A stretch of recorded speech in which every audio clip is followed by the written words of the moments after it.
Question number 12, Stuart Nash. Thank you, Mr. Speaker.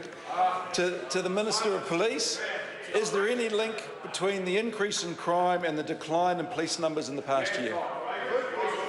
The Honourable Judith Collins. Mr. Speaker, to my fellow right-winger, the premise of the member's question is flawed. Police are funded for 8,907 sworn staff each year, and that has not changed. Is that a problem, I think?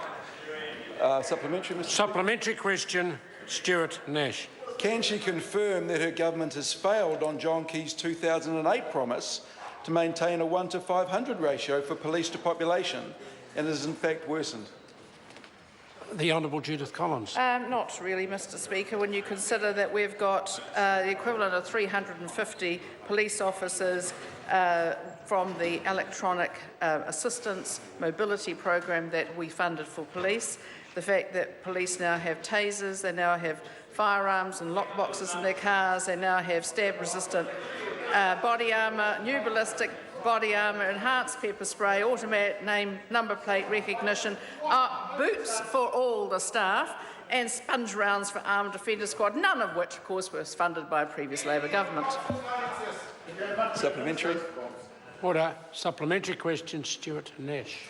If she has been, in her words, working on a policy for more police for quite some time, why does the police 4-year strategy show no plans to increase police numbers until at least 2020?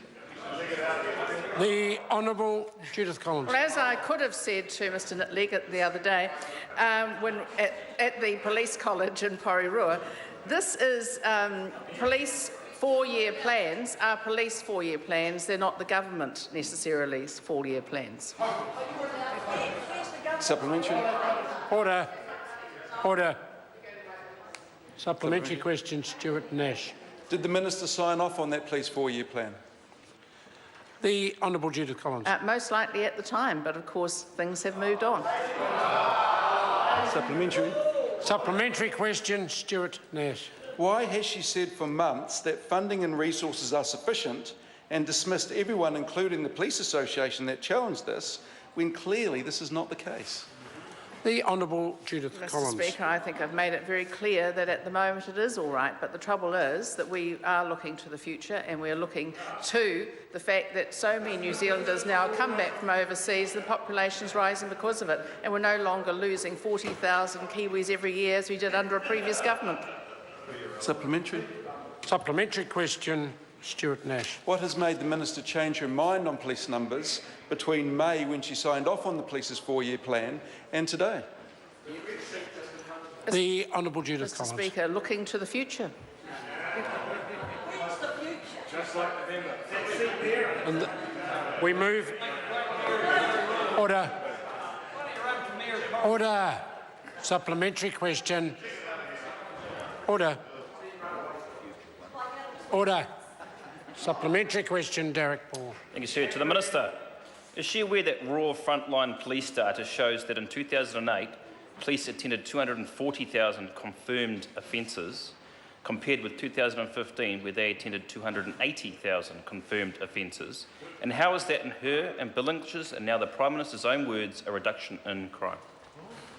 The Honourable Judith Collins. Mr Speaker, for that member's benefit, the crime rates are looked at on a per capita basis. The population has increased by about 400,000 in New Zealand because people like living under a John Key-led government.